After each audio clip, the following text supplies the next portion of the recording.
చింతపండు Naveen Kumar alias Teenmar Mallanna versus Kalvakuntla Kavitha ఒకరి మీద ఒకరు తీవ్ర ఆరోపణలు విమర్శలు చేసుకుంటున్నటువంటి నేపథ్యంలో అసలు నిన్న జరిగినటువంటి హైడ్రామాకి కారణం ఏంటి?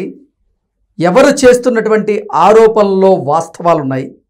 కవిత గారి మీద చింతపండు నవీన్ అలియాస్ తీన్మార్ మల్లన్న చేస్తున్నటువంటి ఆరోపణల్లో నిజమెంత, లేదా తీన్మార్ మల్లన్న వ్యాఖ్యల వెనక నిజంగా కవిత గారి తప్పిదం ఏ రకంగా ఉంది అనేది మనం పూర్తి స్థాయిలో విశ్లేషణ చేసుకుందాం. ప్రస్తుతం మనతో పాటు ఉన్నారు జనసేన పార్టీ రాష్ట్ర అధికార ప్రతినిధి శ్రీనివాస్ గారు. సార్తో మాట్లాడదాం. సార్ నమస్తే. సార్ నమస్తే. చింతపండు నవీన్ అలియాస్ తీన్మార్ మల్లన్న వర్సెస్ కల్వకుంట్ల కవిత, నిన్న జరిగినటువంటి హైడ్రామాలో ఎవరి తప్పు ఎవరిది ఒప్పు? ఇద్దరు ఒకరి మీద ఒకరు తీవ్ర ఆరోపణలు విమర్శలు చేసుకుంటున్నటువంటి నేపథ్యంలో అసలు నిన్న ఏం జరిగింది, మనం దీన్ని ఎలా చూడాలి? సరే, నిన్న దాడి జరిగింది తీన్మార్ మల్లన్న గారి ఆఫీస్ మీద. ఆయన ఎమ్మెల్సీ కదా, బాచుపల్లిలో ఉన్నటువంటి వాళ్ళ ఆఫీస్ మీద ఈ జాగృతి కవిత గారి తెలంగాణ జాగృతి సంబంధించినటువంటి వ్యక్తులు దాడి చేయడం, అదేవిధంగా మల్లన్న గారి గన్మెన్ గాల్లో ఫైర్ చేయడం, ఆ ఇష్యూ మాటల తోటాలతోటి జరిగింది. అసలు ఇక్కడ ఇష్యూ ఎక్కడ వచ్చింది? తెలంగాణలో బీసీలకి రిజర్వేషన్ శాతం పెంచారు, అది నా వల్లనే అని చెప్పేసి కవిత గారు అనడం. నీకు సంబంధం ఏంటి? మీకు మాకు ఏమన్నా అంటే మేము ఇతను ఏదో బీసీ వర్గానికి ప్రతినిధిగా మీకు మాకు ఏమన్నా కంచం పొత్తు కానీ మంచం పొత్తు కానీ ఏమైనా ఉందా అని మాట్లాడాడు. అది అలా మాట్లాడతాడా అని చెప్పేసి ఆ వ్యాఖ్యలు వ్యక్తిగతంగా కవిత గారిని విమర్శించినట్టుంది, మహిళా సమాజాన్ని విమర్శించిందని చెప్పేసి వీళ్ళు దాడి చేయడం. దానికి మళ్ళీ ఈయన వివరణ ఇవ్వడం. మా తెలంగాణలో ఈ మామూలు ఒక సామెత, అది కంచం పొత్తు అంటేనేమో వివాహాలు చేయదే ఏమంటారు, భోజనాలు సహపత్తి భోజనాలు చేస్తూ ఉంటారు కదా, ఆ భోజనాలు చేసుకుంటారు. మంచం పొత్తు అంటే బియ్యం వండుతూ ఉంటారు, రెండూ లేవు కదా అనేటువంటి మాటలు మేము సహజంగా ఇలా మాట్లాడుకుంటాం. దానికి మరి కేసీఆర్ గారి ఫ్యామిలీ అంటే నిజమైన తెలంగాణ వ్యాధులు కాదు కదా, వాళ్ళకి వేరే విధంగా అర్థమై ఉండొచ్చు అన్నట్టుగా ఆయన వివరణ ఇవ్వడం. ఇది పెద్ద ఇష్యూ కింద ఇప్పుడు అసెంబ్లీ సమావేశాలు దీని మీద కూడా చర్చ పెట్టాలని చెప్పేసి ఒక డిమాండ్. అంటే నేనేమంటున్నానంటే కృష్ణ గారు, రాజకీయాల్లో భాష చాలా ఇంపార్టెంట్. ఎగ్జాక్ట్లీ. ఏం మాట్లాడినా రాజకీయాల్లో నేను ఊరోళ్ళ భాష మాట్లాడతాను అంటే, ఇప్పుడు మేము మీరైనా నేనైనా మనంతా గ్రామీణ ప్రాంతాల నుంచి వచ్చిన వాళ్ళం. అక్కడ మనం మాట్లాడే భాష వేరేగా ఉంటుంది. అవును, ఆ సరదాగా ఉంటుంది, ఆ ఫ్రెండ్స్తో మాట్లాడి వేరేగా ఉంటుంది. ఆ భాషను కూర్చొని టీవీల ముందు మాట్లాడితే విలువ ఉండదు కదా. ఎగ్జాక్ట్లీ. అలాగే తీన్మార్ మల్లన్న అతను ఉదాహరణలు ఏదైనా చూపించవచ్చు. అంటే ఒక జర్నలిస్ట్గా ఆయన భాష మీద పట్టుండాలి కదా. అదే భాష మీద పట్టుంటే మనం సమాజంలో ఉన్నప్పుడు బాధ్యతాయుతమైనటువంటి ఒక ఎమ్మెల్సీ పెద్దల సభకి అతను ఒక మెంబర్ అయినా అటువంటిది ఉన్నప్పుడు మాట్లాడినప్పుడు విమర్శ చేసినప్పుడు కూడా ఏదో ఊరోళ్ళ సామెతలు మాట్లాడతాను, మాకు ఈ సహజం అంటే కరెక్ట్ కాదు. అసలు బీఆర్ఎస్ పార్టీ వాళ్ళు కానీ లేకపోతే ఈ తెలంగాణ జాగృతి వాళ్ళు కానీ బీసీల కోసం పోరాటం చేసింది ఏమి లేదు అంటూ మాట్లాడితే అయిపోయేది. అంటే అంత లోతుకు కూడా వెళ్తలేదండి. ఈ మధ్యకాలంలో చూస్తున్నాం, ఒక ఛానల్ మీద కేటీఆర్ గారిని ఏదో అన్నారని చెప్పేసి బీఆర్ఎస్ కార్యకర్తలు దాడి చేయడం, అంటే మీడియాల మీద దాడి చేయడం. అంటే నేను అంటే మీడియా వారు చూపించింది కరెక్టా నేను సమర్థించట్లా. ఇక్కడ ఏమైందంటే తెలంగాణలో కూడా మనుగడ గురించి పోరాటాలు, ఉనికి గురించి పోరాటాలు, రాజకీయంగా బీఆర్ఎస్ పార్టీ పరిస్థితి నానాటికి దిగజారుతుంది. అదేవిధంగా మల్లన్న గారికి ఈ మధ్యన పార్టీ సస్పెండ్ చేసింది కదా, అతను మాట్లాడే విధానం పార్టీ కూడా సస్పెండ్ చేసింది. అతను కూడా 2 సార్లు ఎన్నికల్లో పోటీ చేయడం, ఓడిపోవడం, ఆ తర్వాత బీజేపీలో జాయిన్ అవ్వడం, బీజేపీ నుంచి మళ్ళీ కాంగ్రెస్లో జాయిన్ అవ్వడం, కాంగ్రెస్ నుంచి మళ్ళీ సస్పెన్షన్ గురవడం, అతను కూడా సంచలనం కోరుకుంటాడు. అతను కూడా సంచలనం. అంటే ఇక్కడ మనం ఎన్ని విషయాలు పక్కన పెడితే ఎవరిది తప్పు ఎవరిది కరెక్ట్ అని కాకుండా అందరిలోని తప్పులు ఉన్నాయి, ఇరువురిలోని తప్పులు ఉన్నాయి. అంటే ఇద్దరు కూడా రాజకీయ లబ్ధి కోసం చేస్తున్న వాళ్ళే. ఇప్పుడు ఆవిడేమంటదండి, నన్ను అవమానిస్తే తెలంగాణలో ఉన్నటువంటి మహిళా సమాజాన్ని అందరిని అవమానించినట్టు అంటది. అంటే ఆవిడేదో తెలంగాణలో ఉన్న మహిళా సమాజానికి ఆవిడేదో ప్రత్యేక అన్నట్టుగా. అంటే ఈవిడ భోజనం చేస్తే తెలంగాణ సమాజం అంతా మహిళలందరూ భోజనం చేసినట్ట, ఈవిడ మేకప్ వేసుకుంటే తెలంగాణలో మహిళలందరూ మేకప్ వేసుకున్నట్ట కాదు కదా. అదేవిధంగా ఈయన మల్లన్న గారు నా మీద దాడి చేస్తే తెలంగాణలో ఉన్నటువంటి బీసీల మీద దాడి చేసినట్టే అంటాడు ఈయన. అంటే తెలంగాణ బీసీలకి అందరికీ ఈయన బ్రాండ్ అంబాసిడరా? అంటే గత కొంతకాలంగా చూసుకున్నట్లయితే సార్, బీసీల కోసం నేను ఒక పార్టీని ఏర్పాటు చేయబోతున్నా అంటూ కూడా ఆయన పెద్ద ఎత్తున హడావుడి చేసిన విషయం మనందరికీ తెలిసిందే. అంటే బీసీల్లో ఏదో లబ్ధి పొందాలి బీసీల వల్ల అని ఇతను ప్రయత్నం చేస్తున్నారు, ఆవిడ కూడా అలాగే. ఏమంటే ఎక్కువ ఊహించుకుంటారండి కొంతమంది. తమ పరిధి తమ స్థాయి ఏంటో తెలియకుండా ఏదో మీడియాలో 10 సార్లు కనపడినంత మాత్రాన వ్యాఖ్యలు చేసినంత మాత్రాన వాళ్ళు ఏదో రాష్ట్రంలో రాష్ట్ర రాజకీయ నాయకుల కింద ఏదో ఫీల్ అయిపోతూ ఉంటారు. ప్రజల్లోకి వెళ్ళి ఓట్లు అడిగి వాళ్ళని మెప్పించి వాళ్ళని మన ఓటింగ్ కేంద్రం దగ్గర తీసుకెళ్లి వాళ్ళతో ఓటు వేయించుకోవడం అనేది చాలా పెద్ద ప్రాసెస్. అది అందరి వల్ల అవదు. గొప్ప మాటకారు అయితే ఓట్లు వేయరు ప్రజలు. అవును. అందంగా మేకప్ అయితే ఓట్లు వేయరు. రకరకాలుగా చూస్తారు. ఈ వ్యక్తి వల్ల మనకు లాభమా నష్టమా అని చూస్తూ ఉంటారు. ఒక్కొక్కసారి అవకాశం ఇస్తూ ఉంటారు. ఆ ఇచ్చినంత మాత్రాన్ని నిలుపుకోరు కొంతమంది. నేనేమంటున్నానంటే ఏదైతే ఉందో గతంలో కేసీఆర్ గారు కూడా అలాగే ఉండేవాడండి. ఆయన నోటికి వచ్చి మాట్లాడేసేవాడు.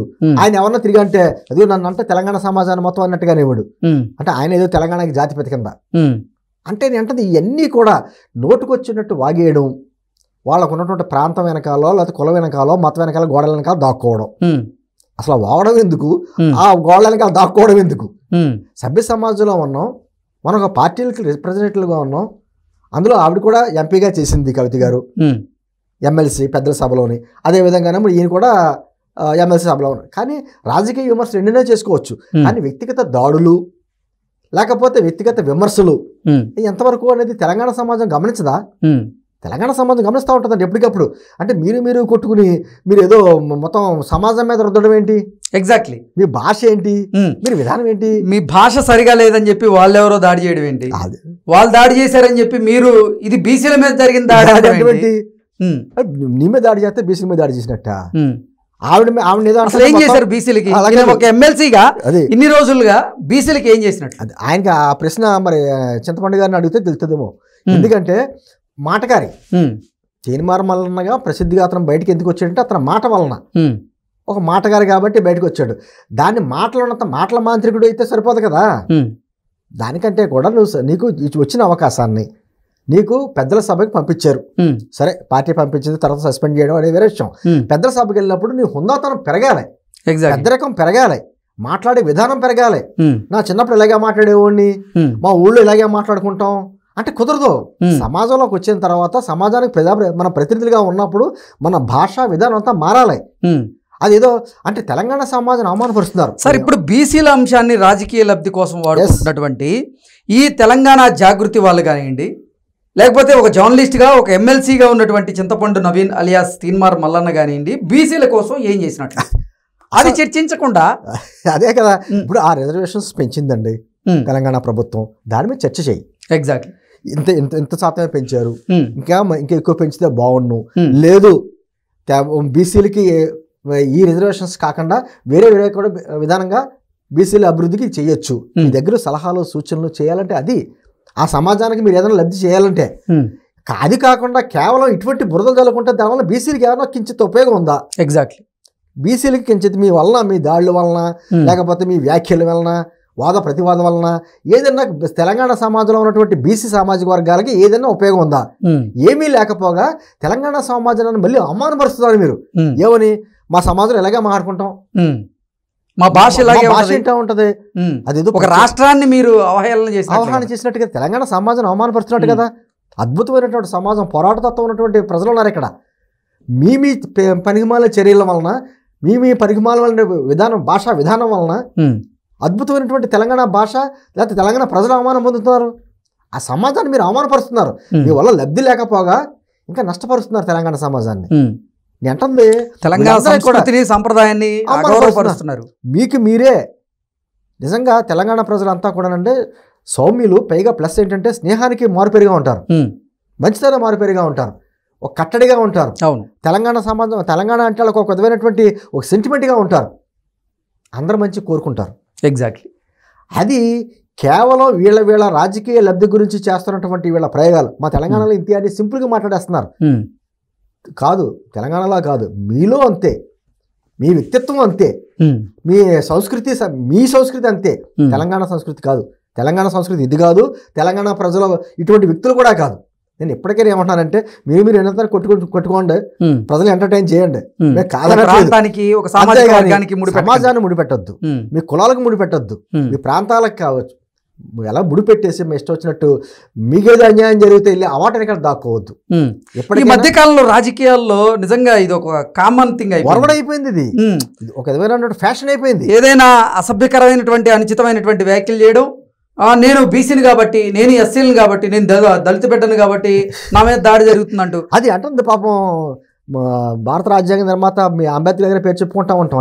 ఆయన కులాల వారీగా ఒకలాగా, మతాల వారీగా ఒకలాగా, ప్రాంతాల వారీగా ఒకలాగా రాజ్యాంగం ఆయనేమి డ్రాఫ్టింగ్ చేయలేదు. ఆయన పుట్టిన ప్రతి బిడ్డ ఒకేలా రాశాడు. ఆయన కులాలకి, మతాలకి, ప్రాంతాలకి అందరికీ సమానంగా, దానికి ఆ పేద తేడా లేకుండా రాసాడు రాజ్యాంగం. వీళ్ళు కొత్త రాజ్యాంగాలు రాస్తున్నారు ఇప్పుడు వచ్చి. అంటే తప్పు చేసేటప్పుడు, అనుచితమైనటువంటి వ్యాఖ్యలు చేసేటప్పుడు ఏమో వాళ్ళ సామాజిక వర్గం వాళ్ళకి గుర్తుండదు. వాళ్ళని మీరు చేసింది తప్పు అని ఎవరన్నా ప్రశ్నిస్తున్నా, టార్గెట్ చేసినా మాత్రం కులాలు గుర్తుకొస్తాయి, మతాలు గుర్తుకొస్తాయి, ప్రాంతీయ సెంటిమెంట్లు గుర్తుకొస్తాయి. ఇది ఎన్నాళ్ళు ఇటువంటి రాజకీయం? తెలంగాణ ప్రాంతాన్ని మీరు సభ్య సమాజంలో, మిగతా ప్రపంచంలో, అంటుంది మిగతా రాష్ట్రాల్లో అన్ని చోట్ల అవమానపరుస్తున్నారు. ఇది ఇప్పటికైనా మానుకోండి. మీకు రాజకీయంగా ఎన్ని ఒత్తిళ్ళు ఎన్ని ఉంటాయి అన్ని చేసుకోండి, విమర్శలు చేసుకోండి, విధానపరమైన విమర్శలు చేసుకోండి. మీరు పెద్దల సభలకు వెళ్ళారు, ఒక స్థాయికి వచ్చారు. అది అనుచితంగా వచ్చిందో, ఆయాచితంగా వచ్చిందో, మీ అదృష్టం బాగుండి వచ్చిందో తర్వాత సంగతి. వెళ్ళారు, కానీ ఆ స్థానానికి తగ్గట్టుగానే గౌరవమైనటువంటి భాషా విధానంతో మాట్లాడాలి తప్ప ఇటువంటి భాషలో మాట్లాడేసి ఆ గోళ్ళ వెనకాల దాక్కోవద్దని మా విజ్ఞప్తి. Okay sir, thank you so much.